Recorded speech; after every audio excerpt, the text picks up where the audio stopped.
ನಮಸ್ಕಾರ ಎಲ್ರಿಗೂ. ನಿಮ್ಮ ಒಂದು ರೇಷನ್ ಕಾರ್ಡನ್ನು OTP ಇಲ್ಲದೆ ಯಾವ ರೀತಿ ಪ್ರಿಂಟನ್ನು ತೆಗೆಯೋದು ಅಂತ ಈ ಒಂದು ವಿಡಿಯೋದಲ್ಲಿ ನಿಮಗೆ ತಿಳಿಸ್ಕೊಡ್ತೀನಿ. ಹಾಗಾಗಿ ಈ ಒಂದು ವಿಡಿಯೋನ ಎಲ್ಲೂ ಕೂಡ ಸ್ಕಿಪ್ ಮಾಡದೆ ಪೂರ್ತಿಯಾಗಿ ನೋಡಿ. ನೀವೇನಾದರೂ ಮೊದಲ ಬಾರಿಗೆ ಜಗನ್ ಝೋನ್ ಯೂಟ್ಯೂಬ್ ಚಾನಲನ್ನು ನೋಡ್ತಾ ಇದ್ದರೆ ಈಗಲೇ ಸಬ್ಸ್ಕ್ರೈಬ್ ಮಾಡ್ಕೊಳ್ಳಿ. ಮುಂಚೆ ಎಲ್ಲ ಈಸಿಯಾಗಿ ಕಂಪ್ಯೂಟರ್ ಸೆಂಟರ್ಗಳಲ್ಲಿ ಇದು ಒಂದು ರೇಷನ್ ಕಾರ್ಡ್ನ ಪ್ರಿಂಟ್ ಸಿಗ್ತಾ ಇತ್ತು. ಆದರೆ ಈಗ ತುಂಬ ಪ್ರಾಬ್ಲಮ್ ಆಗಿದೆ. ಫುಡ್ ಆಫೀಸಿಗೆ ನೀವು ವಿಸಿಟ್ ಮಾಡಿದರೂ ಕೂಡ ಅಲ್ಲಿ ಕೂಡ ರೇಷನ್ ಕಾರ್ಡ್ ಪ್ರಿಂಟನ್ನು ಕೊಡ್ತಾ ಇಲ್ಲ. ಹಾಗೆ ಕಂಪ್ಯೂಟರ್ ಸೆಂಟರ್ಗಳಲ್ಲಿ ಕೂಡ ರೇಷನ್ ಕಾರ್ಡ್ ಪ್ರಿಂಟ್ ಬರ್ತಾ ಇಲ್ಲ ಅಂತಲೇ ಹೇಳಿ ಕಳಿಸ್ತಾ ಇದ್ದಾರೆ. ಹಾಗಾಗಿ ಈ ಒಂದು ಗ್ರಾಮೀಣ ಸೇವಾ ಕೇಂದ್ರದ ಮೂಲಕ ನೀವು ಕೂಡ OTP ಇಲ್ಲದ ರೇಷನ್ ಕಾರ್ಡ್ ಪ್ರಿಂಟನ್ನು ತೆಗೆಯಬಹುದು. ಈ ಒಂದು ವೆಬ್ಸೈಟ್ನಲ್ಲಿ ಇಲ್ಲಿ ಒಂದು ಆಪ್ಷನ್ ಇದೆ ನೋಡಿ, ರೇಷನ್ ಕಾರ್ಡ್ ವಿತೌಟ್ OTP ಅಂತ ಒಂದು ಆಪ್ಷನ್ ಇದೆ. ಅದರ ಮೇಲೆ ಕ್ಲಿಕ್ ಮಾಡ್ಕೊಳ್ಳಿ. ಕ್ಲಿಕ್ ಮಾಡ್ಕೊಂಡಾದ್ಮೇಲೆ ಈ ರೀತಿ ಒಂದು ಪೇಜ್ ಓಪನ್ ಆಗುತ್ತೆ. ಇಲ್ಲಿ ನೀವು ಏನೆಲ್ಲ ಫೀಡ್ ಮಾಡಬೇಕಂದ್ರೆ ಇಲ್ಲಿ ನಿಮ್ಮ ಯಾವ ಒಂದು ರೇಷನ್ ಕಾರ್ಡ್ ಪ್ರಿಂಟ್ ತೆಗಿಬೇಕು ಅದನ್ನು ರೇಷನ್ ಕಾರ್ಡ್ ನಂಬರನ್ನು ಟೈಪ್ ಮಾಡ್ಕೊಳ್ಳಿ. ನಂತರ ಇಲ್ಲಿ ಫ್ಯಾಮಿಲಿ ಹೆಡ್ ನೇಮ್ ಅಂತ ಇದೆಯಲ್ಲ, ಅಲ್ಲಿ ಫ್ಯಾಮಿಲಿ ಹೆಡ್ ನೇಮನ್ನು ಟೈಪ್ ಮಾಡಿ. ಹಾಗೆ ನಿಮ್ಮ ಒಂದು ಡಿಸ್ಟಿಕ್ಕನ್ನು ಸೆಲೆಕ್ಟ್ ಮಾಡ್ಕೊಳ್ಳಿ. ನಿಮ್ಮ ಒಂದು ಡಿಸ್ಟಿಕ್ಕನ್ನು ಟೈಪ್ ಮಾಡಿದ ಮೇಲೆ ತಾಲೂಕು ಅಂತ ಕಾಣ್ತಿದೆಯಲ್ಲ, ಇಲ್ಲಿ ನಿಮ್ಮ ಒಂದು ತಾಲೂಕನ್ನು ಕೂಡ ಎಂಟರ್ ಮಾಡ್ಕೊಳ್ಳಿ.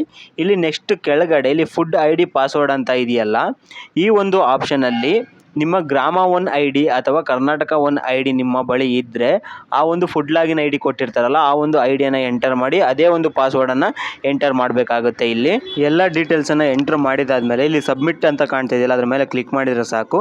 ರೆಕಾರ್ಡ್ ಆ್ಯಡೆಡ್ ಸಕ್ಸಸ್ಫುಲಿ ಅಂತ ಒಂದು ನೋಟಿಫಿಕೇಷನ್ ಬರುತ್ತೆ. ಇದಾದಮೇಲೆ 10 ಮಿನಿಟ್ಸ್ ವೆಯ್ಟ್ ಮಾಡಬೇಕಾಗುತ್ತೆ. 10 to 15 ಮಿನಿಟ್ಸ್ ಆದಮೇಲೆ PDF ಜನರೇಟ್ ಆಗುತ್ತೆ. ಆ ಒಂದು PDF ಹೇಗೆ ಡೌನ್ಲೋಡ್ ಮಾಡೋದು ಅಂತಂದರೆ, ಈಗ ಈ ಒಂದು ವೆಬ್ಸೈಟ್ನ ಡ್ಯಾಶ್ಬೋರ್ಡ್ಗೆ ಬನ್ನಿ. ಡ್ಯಾಶ್ಬೋರ್ಡ್ಗೆ ಬಂದಾದಮೇಲೆ ಇಲ್ಲಿ ಗೌರ್ಮೆಂಟ್ ಸರ್ವಿಸ್ ರಿಪೋರ್ಟ್ ಅಂತ ಒಂದು ಟ್ಯಾಬ್ ಕಾಣ್ತಾ ಇದೆಯಲ್ಲ, ಆ ಒಂದು ಟ್ಯಾಬ್ನ ಮೇಲೆ ಕ್ಲಿಕ್ ಮಾಡಿದರೆ ಸಾಕು. ಇಲ್ಲಿ ಸುಮಾರು ಆಪ್ಷನ್ಗಳು ನಿಮಗೆ ಶೋ ಆಗುತ್ತೆ.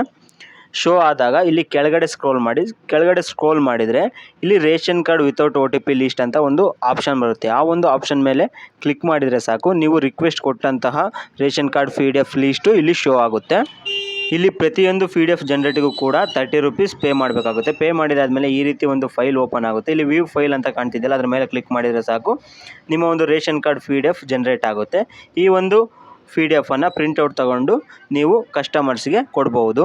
ಈ ಒಂದು ಗ್ರಾಮ ಸೇವಾ ಸರ್ವಿಸನ್ನು ಹೇಗೆ ನೀವು ಲಾಗಿನ್ ಮಾಡಬೇಕು ಅಂದರೆ, ಗೂಗಲಲ್ಲಿ ಹೋಗ್ಬಿಟ್ಟು ಸರ್ಚ್ ಮಾಡಿ gskservice.co.in ಅಂತ ಒಂದು ವೆಬ್ಸೈಟ್ ಬರುತ್ತೆ. ಈ ಒಂದು ವೆಬ್ಸೈಟ್ಗೆ ನೀವು ಇಲ್ಲಿ ಸೈನ್ ಅಪ್ ಆಗಬೇಕಾಗುತ್ತೆ. ನಿಮ್ಮ ಒಂದು ಮೊಬೈಲ್ ನಂಬರು ನೇಮನ್ನು ಕೊಟ್ಟು ಸೈನ್ ಇನ್ ಆಗಿ ಇಲ್ಲಿ ಲಾಗಿನ್ ಆದರೆ ಸಾಕು. ನಿಮಗೆ ಈ ರೀತಿ ಒಂದು ವಾಲೆಟ್ ಓಪನ್ ಆಗುತ್ತೆ. ಈ ಒಂದು ವಾಲೆಟ್ಗೆ ನೀವು ಮಿನಿಮಮ್ 200 ರೂಪೀಸನ್ನು ವಾಲೆಟ್ ರೀಚಾರ್ಜ್ ಮಾಡಿಕೊಂಡು ಅದರಲ್ಲಿರುವಂತಹ ಸರ್ವಿಸ್ಗಳನ್ನು ನೀವು ಯೂಸ್ ಮಾಡ್ಕೊಳ್ಬೋದು. ಈ ವಿಡಿಯೋ ಇಷ್ಟ ಆಗಿದ್ರೆ ಲೈಕ್ ಮಾಡಿ. ಹಾಗೂ ಇದೇ ರೀತಿ ಇನ್ನೂ ಇಂಟ್ರೆಸ್ಟಿಂಗ್ ವಿಡಿಯೋಗಳಿಗಾಗಿ ಜಗನ್ ಝೋನ್ ಯೂಟ್ಯೂಬನ್ನು ಸಬ್ಸ್ಕ್ರೈಬ್ ಮಾಡ್ಕೊಳ್ಳಿ. ಹಾಗೆ ಈ ಒಂದು ವಿಡಿಯೋನ ನಿಮ್ಮ ಸ್ನೇಹಿತರು ಕೂಡ ಶೇರ್ ಮಾಡಿ. Thank you for watching.